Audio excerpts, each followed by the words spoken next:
आपके नेता कह रहे हैं कि कांग्रेस पार्टी जीरो से शुरू करेगी। ऐसे में चेहरा नीतीश बने, खरगे बने, क्या फायदा है जब आपस में ही लड़ रहे हैं पब्लिकली? तो आनंद दुबे। मानक जी नमस्ते, आपको और आपके सभी दर्शकों को नव वर्ष की हार्दिक शुभकामनाएं। आपको भी। आपने नारा दिया भारतीय जनता पार्टी की तरफ से कि अब की बार 400 पार। हाँ। विपक्ष भी कह सकता है कि अब की बार बदल जाएगी सरकार, तो नारे यहां से भी जा सकते हैं। बहुत बढ़िया, तो बनाइए ना, दीजिए। हाँ, तो अब की बार बदल जाएगी सरकार। अरे देते कहां है, दीजिए ना, जैसे टीवी पे दे रहे हैं वैसे रिलीज करिए बना के। करेंगे करेंगे करेंगे। हाँ। 4 मीटिंग हुई है, अभी और बहुत सारी मीटिंग है, नारे भी आ जाएंगे। हाँ। देखिए, आपने प्रश्न पूछा कि हमारी आपसी मनमुटाव है, बिल्कुल ऐसी बात नहीं है। हम एक राष्ट्रीय पार्टी के साथ गठबंधन में आए हैं। 4-4.5 वर्ष पुराना हमारा नाता होने आया कांग्रेस पार्टी के साथ। हमारे शीर्ष नेतृत्व कांग्रेस के शीर्ष नेतृत्व से संपर्क में है। जो भी सीटें हम लड़ना चाहते हैं, हम जीत सकते हैं, उसका पूरा लेखा जोखा ब्यौरा हमने आदरणीय सोनिया गांधी जी, मल्लिकार्जुन खड़गे जी, केसी वेणुगोपाल जी और राहुल गांधी जी के साथ शेयर किया हुआ है। अब राज्य में क्या होता है कि नेता अपने कार्यकर्ताओं के बीच में अपनी पैठ जमाने के लिए कोई बयानबाजी कर सकते हैं, ये उनका अधिकार भी है, हमें उससे कोई आपत्ति भी नहीं है। हमारे नेताओं ने सीधा स्पष्ट कह दिया है कि हम 23 सीटों पर पिछले 10 सालों से लड़ते आए हैं, हमारा कैडर वहां पर है, हमारी नींव मजबूत है, तो स्वाभाविक सी बात है कि हम उतने लड़ना चाहेंगे। हम ज्यादा तो नहीं मांग रहे हैं, हम 40 तो नहीं मांग रहे हैं। पार्टी बोल रही है कांग्रेस पार्टी, तो आपको टूटी हुई पार्टी है और वही पुराने वाली 23 सीटें मांग रही है। नहीं कहा। देखिए मानक जी, पहले तो ये समझना होगा कि कांग्रेस अलग है और कांग्रेस में कुछ नेता अलग है। कांग्रेस पार्टी कभी नहीं कह रही है। आदरणीय संजय निरुपम जी ने ये बात कही है, ठीक है, अब संजय निरुपम जी भी एक नेता है, हमारे संजय राउत पार्टी का हिस्सा है या नहीं है आपके?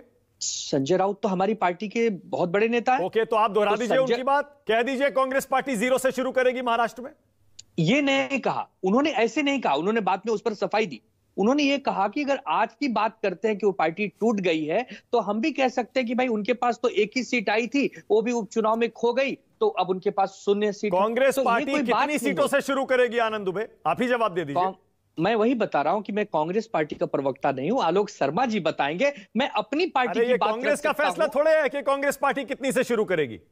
ये तो महाविकास आघाड़ी में, महाविकास आघाड़ी का सबका मिला-जुला फैसला होगा। महाविकास आघाड़ी में इस समय सबसे बड़ा दल शिवसेना है। अगर सबसे बड़ा दल शिवसेना है और शिवसेना 23 सीटों पर पिछले 10 सालों से लड़ते आई है, तो वो 23 सीटें मांगेगी। अच्छा, सबसे बड़ा दल आप कैसे हुए बताइए जरा। हमारे पास 18 सीटें हैं। 18 सांसद हमारी पार्टी से चुनाव उद्धव ठाकरे जी के नाम पर, उनके नेतृत्व पर, तीर धनुष के चुनाव चिन्ह पर चुन के आए। आज कितने हैं ये बताइए ना, आज कितने सांसद हैं आपके पास? सर, आज से नहीं होता। क्यों? फिर चुनाव आयोग का फैसला पलटेगा। चुनाव आयोग का फैसला पलटेगा। ये पार्टी हमारी है, चुनाव चिन्ह हमारा है। कुछ समय के लिए इस पर ग्रहण लग गया है, किसी ने इसे छीन लिया है। कितना दिन छीनेंगे? जब आदरणीय आप सबसे बड़ी पार्टी हुए तो आप कितनी सीटें देंगे? फिर कितने से शुरू करेगी कांग्रेस? हम 23 सीटें अपने लिए मांग रहे हैं। उसके बाद जो भी बच रही है वो कांग्रेस पार्टी और सहयोगियों के पास जाएगी। ओके, कांग्रेस और कोई किंतु परंतु नहीं है। ठीक है, ओके, इसमें कोई किंतु परंतु नहीं। नीतीश कुमार को संयोजक बनाने के लिए उद्धव ठाकरे या आपकी पार्टी तैयार है ना? बिल्कुल तैयार है। हमारे नेता उद्धव ठाकरे जी ने स्वयं कहा कि एक संयोजक, एक समन्वय की अति आवश्यक है इस समय, क्योंकि एक नेतृत्व चाहिए होता है। भले ही बाद में प्रधानमंत्री का चेहरा न बने, लेकिन कम से कम लीड तो करे, सबसे समन्वय। मल्लिकार्जुन खड़गे गठबंधन के चेयरपर्सन मंजूर है आपको? मल्लिकार्जुन खड़गे जी कांग्रेस पार्टी के राष्ट्रीय अध्यक्ष हैं। कांग्रेस एक बड़ा दल है इस गठबंधन में, तो मल्लिकार्जुन खड़गे जी बड़े नेता हुए, तो हमें आपत्ति क्यों होगी? हम तो इस परिवार को अपना घर लेकर चल रहे हैं। हमारे घर में जो भी सक्षम है उसको हम उसका नेतृत्व स्वीकारेंगे। एक मिनट मानक जी, मैं अपनी बात और कहना चाहता था। अब की बार 400 पार पर कर्नाटका, पश्चिम बंगाल, बिहार और महाराष्ट्र, ये 4 ऐसे राज्य हैं जहां भारतीय जनता पार्टी को 5-5 सीटें भी नहीं आएंगी। मतलब 4 राज्य में 20 सीट। अगर 20 सीट आती हैं तो 100 सीटें कम हो जाएंगी 303 वाली। तो अब की बार ये तो अपने आप 200 के नीचे आ रहे हैं। हम नहीं समझते कि नारा गलती दे बैठे हैं, इन्हें चुस्त दुरुस्त करके अब की बार 200 पार। और 200 पार एक अच्छा नारा है, लोग इसको पचा लेंगे क्या, ठीक है। अब की बार 400 पार, 500 पार। अच्छा, आपका नारा क्या होगा? आपने अभी एक नारा दिया था, आपकी बार बदल जाएगी सरकार। आपका भी अपना भी कुछ बता दीजिए। हमारा भी नारा है कि आपको मिल जाएगी इस बार आपके मन पसंदीदा सरकार।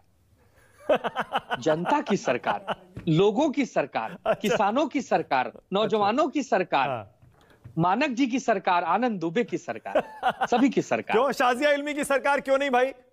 वो हिंदुस्तानी नहीं है क्या? सरकार, साजिया इल्मी जी की भी सरकार, अच्छा, आम जनमानस की सरकार और राम वाजपेयी भगवान जी की की? जनता की सरकार, वाजपेयी जी की? वाजपेयी साहब की सरकार। एलजेपी तो ऐसी पार्टी रही है, हमेशा सत्ता में शाजिया रही क्विक है, रिस्पॉन्स, तो उनका शाजिया जल्दी स्वागत से, हमेशा है। शाजिया कुछ कह रही है, बोलिए शाजिया। सरकार मिलेगी। Quick response. हाँ। सबसे पहले तो मैं जानना चाहूंगी, हमारी तो मर्जी ये है कि 543 सीटें हमारी आ जाएं, हाँ। लेकिन ये 400 का आंकड़ा कहां से आया ये कोई समझा नहीं पा रहा है। हम तो चाह रहे हैं हम सारी सीटें जीतें, तो ये 400 पार की बात पता नहीं कहां से आई है। लेकिन मैं इतना कह दूं कि मोदी जी की जो गारंटी है वो देश की पूरी जनता दिल से अपनी पसंदीदा और चहेती सरकार को चुनेगी, और वो सिर्फ और सिर्फ मोदी